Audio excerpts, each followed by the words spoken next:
Today, we're going to talk about my personal number one financial account. I've been helping people retire for a long time and planning financially.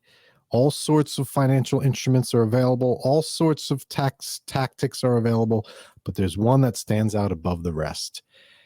And before I get into exactly what it is, I'm going to ask my co-host Tony Shore to take a guess because I did this topic 4 years ago, or maybe 5 years ago. So I'm refreshing it. And I asked my co-host at that point what he thought it was, and he got it wrong. So there he is. Tony, welcome to the show. What do you think my personal opinion on the number one financial account is? Wait. I got something for you.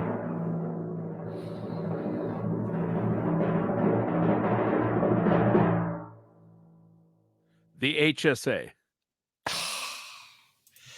Yes, you got it right. Woo! Wow. I remembered it from, and we didn't go over this before. People think, oh, they got this plan. I have no idea what he's going to ask me. And usually I have no idea what's going on in that mind of Dan Wendell, the financial genius of Dan Wendell. But this one I know because we did talk about this before, and I remembered. You got it wrong the first time, but this time you got it right. Oh, sure. And I will say there was a caveat. You said Roth at the time, and I said the best account would be a 401k match. That's number one. So because it's free money. It's free money, right? But you can't beat that. Right. I would say the HSA would be better than a 401k contribution without a match, better than a Roth IRA. Dare I say it? Health savings account. So I want to explain why and all the rules, and so that people, I think, and they just made some more changes to it. They say the government allows more now. I think this is, I can't find anything better, Tony, and I can't speak about it enough, and I have to redo the show because I love it so much. So let's get right into it. Health savings account. Yeah, because and before you jump into it, I just want to say I think it's great you're going to explain this because I think most people out there like me think I've always kind of written off health savings accounts because I just thought they were a way to pay for medical expenses, save money tax-free to pay for medical expenses. That doesn't sound like something that would be a number one account for everyone. I mean, it's a way to pay for medical bills, but why is it better than a flex account or better than putting money in your bank account to save for healthcare? Or why do we need an HSA, and how is it beneficial to retirees who aren't working? Because I thought HSA is the only way to get them was part of high deductible insurance plans through employers. So help me out here.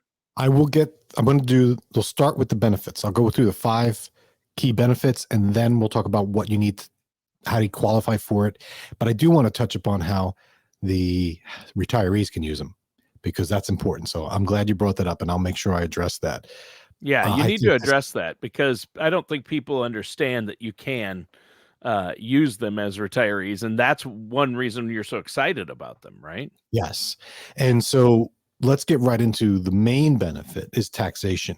And you could write it off as a tax deduction. So any money you put into an HSA or health savings account is a straight line deduction off your income tax. So if you say you're making $50,000 in a year and you put $5,000 into an HSA, according to the government, you're only making $45,000 a year. You don't pay income tax on it, which is nice. Additionally, you never pay income tax on that money, right? Correct. You don't pay. Well, if you follow the rules. As long as you follow the rules. As long as you follow the rules. Yeah. You also, if your company offers an HSA account, they can put money into your HSA account for you. If a company puts 401k money in and you put 401k money in, you're still paying payroll tax. You know, that payroll tax that you have to pay. And then if you're self-employed, you pay the employer portion. If the employer puts money into an HSA account, then you don't have to pay payroll tax on it either. So you can avoid payroll tax and income tax. So, but bottom line for the general public, you put money in an HSA, you don't pay tax on it. It's like an IRA contribution. You put money in, You don't pay tax on it. However, unlike an IRA, you do get taxed on it later. You don't get taxed on it later with an HSA. So benefit number 2, it's not taxed when you take the money out. So you don't pay tax on it ever. You don't pay tax on it going in. And when it comes out, you don't pay tax as long as you use it for qualified healthcare expenses. So once the qualified healthcare expense, there's a definition for it. You can't take the money out of your HSA to buy a new car. Actually, you can, and I'll explain how you can do that. But if you use it for medical expenses, dental expenses, some sort of prescription drug, whichever one's going to have expenses at some point, you could use it for that. There are even some over-the-counter healthcare items. There's a list of items you can buy with HSA money and not pay taxes on it that are qualified. And the list is amazing. If you actually look it up, you can look it up through your healthcare provider plan. There's some lists online, but it is pretty impressive what you can buy without having to pay tax. I mean, I think things as basic as aspirin sometimes or cough syrup. So a lot of these things qualify, but a lot of people are out there saying, why is this the number one account for me? I'm healthy. I don't need money to spend on healthcare. If all I can use it is on healthcare, but I think the answer to that is you've said before on shows the average person in retirement spends over $200,000 on healthcare. So you will run into healthcare expenses at some point in your life. Yes. And even if you don't, it will come into play, and I'll get to that. But the main reason why it's number 1 is the first 2 is you don't pay taxes going in, you don't pay taxes coming out. So, I mean, and it doesn't expire, right? That money can be in there as long as you want it. It rolls over. I'll get to that. So number 3, the growth within a health savings account is also not taxed. So, Tony, you're 40 years old, you put $5,000 into an HSA account, and then you don't touch it, and you invest it. You're allowed to invest into the stock market. Oh, I didn't realize there was growth on money in an HSA. Yes, you open it at a bank, and you can invest it. You could buy stocks. You could buy growth stocks, and let it sit. And that $5,000 you put in turns into $50,000. Well, you only put $5,000 in. When I take it out, I don't have to pay any tax on it as long as I use it for qualified medical expenses. Correct. But what about the $45,000 in growth? Don't I have to pay capital gains tax? Don't I have to pay? No, you don't pay tax on the growth. So you could use huge. It as a tax shelter. People can I think that should be number 1. You buried the lead. Well, the growth is not taxed. Now, some people put money in HSA and they don't invest it. They just let it sit there. That's not really helpful. You want to invest it. That's the point. This is where it comes into retirement accounts. To answer the question, how does it help a retiree? You let it grow when you're younger. See, I have an HSA, and right now I don't use it. I have in the past, but if I have money in my checking account to pay for medical expenses or over-the-counter drugs or whatever, I use that and let the HSA grow tax deferred. Because benefit number 4, unused contributions roll over each year. So you may have heard of, I think you've in the past talked about how you had a flexible savings account. Yeah, we have flex accounts that we have to use every year. Yeah. Yeah, that's a use it or lose it. Doesn't roll over. You can't, only small amounts rolls over. But if you put 5,000 in and you don't touch it, and then next year you put another 5 and another 5, and you never use it, it just rolls and grows. You're not required to use it. It stays in the account and it grows if you invest it. Yeah. So that's a huge benefit to this. It's kind of like a Roth IRA, except you don't pay taxes going in, whereas Roth IRA is after tax money. This is pre-tax Roth IRA. Like, that's why it's number 1. Can't beat it. Number 5, and then I'll get into what you need to be able to open one of these. Number 5, withdrawals can cover past expenses even from years ago. So this is where it gets interesting. Let's use you as an example, Tony. Right now, you're what, 32 years old? You put money into an HSA account, and then let's fast forward all the way to age 60, right? So let's say you put in money in for 10 years, and then you stopped because you didn't have qualify anymore, but you let it grow, and now that's up to 100,000. Yeah. And now you're 60 years old, and you're saying, you know what? I wanted to go on a vacation cruise with my wife for our 60th birthday. Okay. I said, okay, great. Good for you, Tony. Take me with you. You're like, no, I'm not. But I don't have the money to pay for it. But I do have 100,000 sitting in my HSA. I'd like to take out $5,000 from the HSA to go on the cruise. But I know that's not for qualified medical expenses. Here's where it gets interesting. As long as you've had a qualified medical expense since you opened the account, when you in your 30s you opened it, 30 years later you want to use the HSA, you could take money out as long as you've had a qualified expense since you opened it. Well, I got my knee replaced 5 years ago. Can I take out 10 grand because that's what it cost me? And use that for the cruise? Yes. You could take money out in the future for a past expense as long as you have a receipt and can prove it, because it's just an obligation with the IRS when you fill You your can't do taxes. that with a flex account. Of course not. It's like you need to match it to a specific expense that year. With an HSA, you could say, hey, I went in for surgery for my hand in 2012. As long as your HSA account was open before then, you keep that receipt. You say, oh, I spent $1,000 at the ER. You keep that in your files. And then 15 years later, you say, I need $1,000 to go on a vacation. You take $1,000 from your HSA, and then you say that's to pay for that $1,000 bill from 2012. Oh, okay. IRS doesn't care. As long as you had a qualified medical expense during that time, you open the account. Wow. So this is where people can use it as a tax shelter, especially people that can afford to pay for the expenses with other cash. They can let this thing grow and keep those receipts and then pull it out later. So as an example, all right, I'm 60, I'm 70, I have an HSA and I don't have any medical expenses. I want to give it to my kids. Take the money out and give them the cash. You don't pay tax on it as long as you have expenses. You could do a big lump sum. Oh, I'm on hospice. I'm not going to live. I don't want to pass this HSA down to my kids and they pay tax on it. Let me take it out and then give them cash. So this is a very unique and high-end tax play that people just don't know about. So I think that's one of the benefits that's kind of unwritten, and it's written, but people don't realize they can use. Yeah, I wonder if, and I think I echoed there a little bit. Sorry, folks. I wonder if with long-term care costs, there's a spend down, and then Medicaid or the state kicks in and covers your. I wonder if they look at the HSA. I'm sure they do because it's all government, part of the government and the IRS. But I wonder if it's a way to keep money away from that spend down. But I assume you'd have to use what's in your HSA, or they would make you use that. If you had $100,000 in an HSA, Medicaid's not going to kick in and start covering your $6,000 a month long-term care bill, right? Right. Exactly. Okay. It's an asset that they would count. But again, just always looking for a way to help with the right.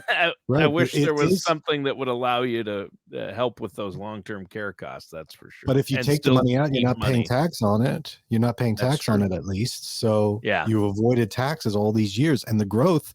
Think about it. If you say your kids, let's say your oldest daughter is what, 25 now?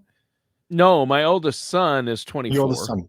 24, right? Yeah. If he puts money in an HSA now, even if it's $1,000, what's that going to be like when he's your age? You know what I'm saying? Fast forward 30, 40 years, that $1,000 could really grow, and he's got all the flexibility, and he never paid tax on it, and he won't pay tax on the gains. This is why the HSA is number one. So people say, oh, okay, Dan, you got me convinced. How do I get one of these? I want one. Give me one. I think everyone should be able to get one, but there are rules. The government doesn't allow it. Number one, you need to have a high deductible health plan, an HDHP. What is that? A high deductible health plan is a type of health plan that your company may offer. They give you the choices. Oh, you could take this one with this deductible. Every company I've ever been with and know of that friends work for offer a high deductible health plan with an HSA. Right. Most medium to large size companies all offer them, at least. So. and those on the marketplace, the Affordable Care Act, Obamacare, whatever you want to call it, there are high deductible health plan options for everybody. Yeah. So anybody so- can get, pretty much anybody could get a high deductible health plan, but most you people have don't to like be, it. yeah, Like because of the high you don't like deductible. it I don't because like the high deductible. Now, what is the high deductible? Has to be at least $1,600 for an individual or $3,200 for the family. So that's the minimum the deductible Yeah, has to most be. of them are way more. Like I think Sarah's plan is like 7,000 for the. It's like the Mhm. deductible's like $7 Yeah. grand. Yep. And so someone that likes the no deductible plan, they're not going to be able to get an HSA. But those, and you mentioned, I thought they were for people that need health. Well, what if you're healthy, like your son, right? He's probably has a high deductible plan because he's not going to the doctor much. He's just Right. doing regular checkups. He's got it for emergencies if he really runs into an issue. But for the most part, for younger people, they're not using that medical insurance. They're like, oh, I don't even need this. Get the high deductible plan. You save money on the cost every month. Premiums are lower, and it gives you an option to open up an HSA. That's what you have to take care of it. Now, also, there's a maximum out of pocket that they need to have, and that's $8,050 for a self or $16,100 for a family. So that's the Yeah. most that the maximum out of pocket could be. So you have to make sure your plan falls within this range, and then if it does, you qualify for a health savings account. Yeah. That's step one. And if Then you you have say, to I don't, actually my perform it. employer doesn't offer that, well, you can, through the Affordable Care Act, get a plan that is a high deductible health plan that has you can get HSAs outside of through an employer, but they're going to cost you. Yeah, because usually the employer is subsidizing healthcare that you get through Yes. them. Yeah.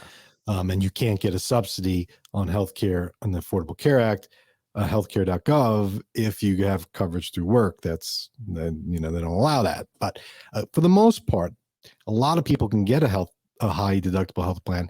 They just don't like the idea, especially as they get older. Like, oh, I'm going to start using this. I don't want a big deductible. But when you add the savings, the tax savings you get from having the HSA, all of a sudden it starts to make a little bit of sense. So, big thing to note, you can't have an HSA on Medicare. Medicare does not qualify you for a high deductible health plan. So most people turn 65 on, go on Medicare.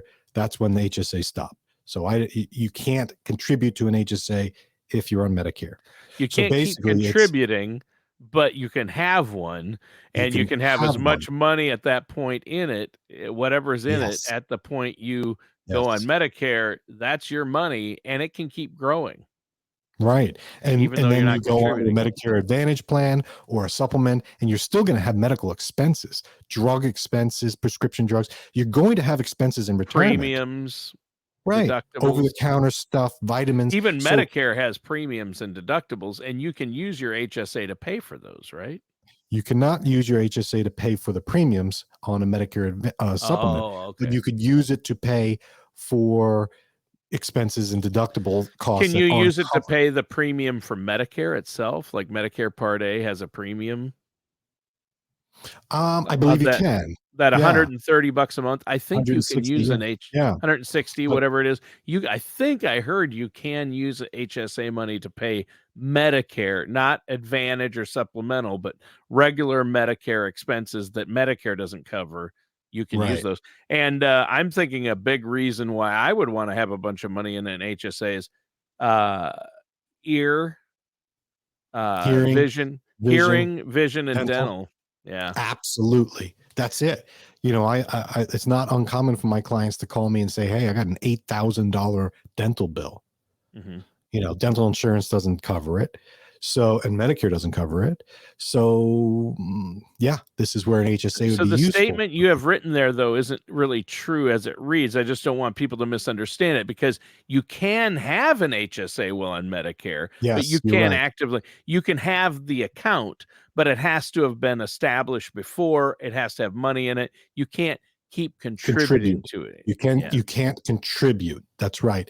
And because it doesn't, you don't qualify. But once you have an HSA, it doesn't go away until you spend it down. So even if you go on an employer plan with a deductible that doesn't qualify you, you could still keep the old one and spend it down. Now, There are contribution limits too. So you can't just put anything in there, but they're raising these. You can, in 2024, Tony, you and your wife could put a $10,300 into an HSA. Wow. Just for 2024.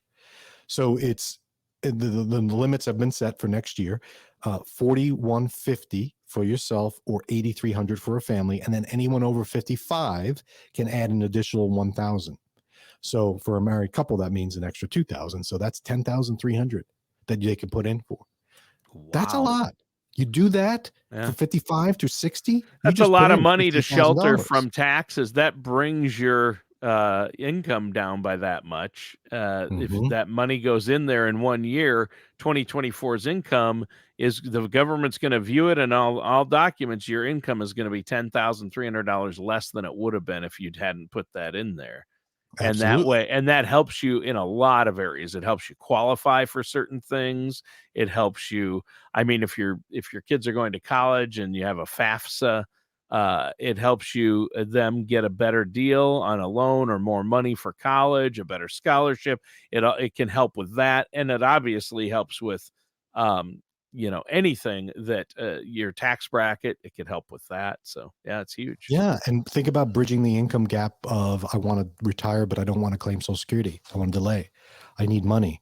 HSA is a perfect example. Oh, I don't have medical expenses at that time. I'm healthy. Again, you've had medical expenses that you've kept track of. So you use that to take the money out. You could say, I'm going to take 50,000 out in 2025 because I've had 50,000 of expenses for the past 20 years. I've had that in the HSA, boom, done. There you go. You have all this money now that you could take as a lump sum, and people just don't see that. They look at the immediate. Oh, I don't have immediate expenses. I don't need this, or I don't want to pay a deductible. Well, you know what I mean? This is a tool that I think people are misjudging. So a couple of things to watch out for. If you misuse it, there's a 20% penalty. Now, there's no age penalty. So, you don't have to be 59 and a half to use it. You can be in your 40s and use it. And you could use it the same year you put it in, right? So, but if you take the money out and use it for non-health related expenses, then you pay a 20% penalty. On top of that, you pay taxes. Top of that, you pay taxes. Unless you have medical receipts you paid for out of pocket that you can show to add up the amount you take out. You can use it for anything, but you have to have receipts for that amount that are qualified receipts. Yeah. And that existed, that the service was completed after you opened the HSA. You can't open it and then say, oh, I got a receipt from last year. You got to have it open. So open it, and then keep those receipts. So, but if you take money out and use it incorrectly, there's a 20% penalty on top of taxes because you didn't pay taxes. So you don't want to do that. Right. So this is worse than RMDs now. I mean, this is, well, close to missing an RMD. Another thing to watch out for is, I said you can invest this, but you got to watch out for the fees for investing. Just like any other investment account, there are fees associated with it. And because these are done at a bank, you might think, oh, it's just going to be, I'll invest it in a fixed rate. No, there's going to be fees. So you want to watch out for those, just like you would for any account. I mentioned the receipts on past expenses. Keep them, because it's going to be you against the IRS, right? And when they say prove it, you need to be able to prove it. You can't just say, well, you have to have a receipt from 10 years ago if you plan on using that rule. And if you're a spouse dies with an IRA, you inherit with the HSA, you inherit the HSA. No problems, no taxes. You use it as your own. But if your non-spouse inherits it, say a child, they have to pay taxes on it. Right. So that's another little trick is like, hey, a lot of people might ask, what happens if I die? Then do I lose the money in the HSA? Does somebody else get it?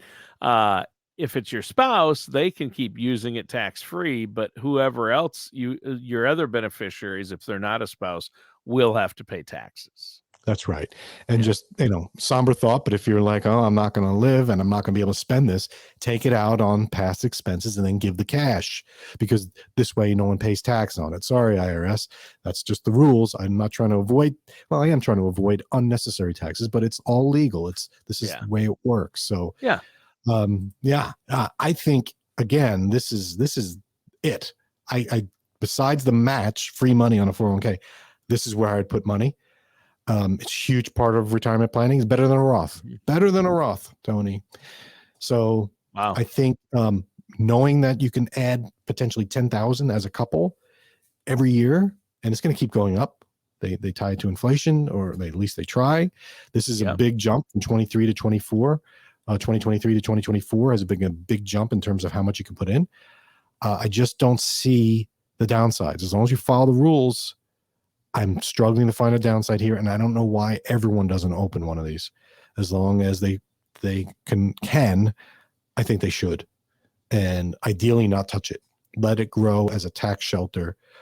It's like a Roth for the future, and eventually you're going to need it. You're going to need medical expenses, and it's nice to have that there and not have to worry about the taxes during that time. Excellent. A great show and eye-opening. I think for most people, they don't understand the ins and outs of this or why it would be a number one account to have financially. So that makes perfect sense. Dan, give that phone number and web address in case our listeners want to get a hold of you to get a plan in place or have more questions about this. Absolutely. If you have questions about HSA, hey, I want to open one of these. How do I do it? You could do it at a bank. It's not excessively difficult. But because we're Dolphin Financial Group also has an insurance agency as part of it, we understand the high deductible health plans and the pros and cons of those. So there are some things that you need to be aware of. The health insurance is a big piece of this, but if you qualify for it and you're able to, and HSA is number one. I'll put the phone number on here and the website. Tony, thanks for a good show. We'll catch you next week. All matters discussed in today's show are for informational purposes only. This show is not investment advice. Dan Riddle nor Dolphin Financial Group are affiliated or endorsed by any government agency. Investment advisory services are offered through Dolphin Wealth Management, Inc., a registered investment advisor in the state of Florida. Insurance products and services are offered through Dolphin Insurance, Inc. Dolphin Wealth Management, Inc. and Dolphin Insurance, Inc. are affiliated companies doing businesses as Dolphin Financial Group. You should talk to someone at Dolphin Financial Group before implementing any of these strategies or ideas.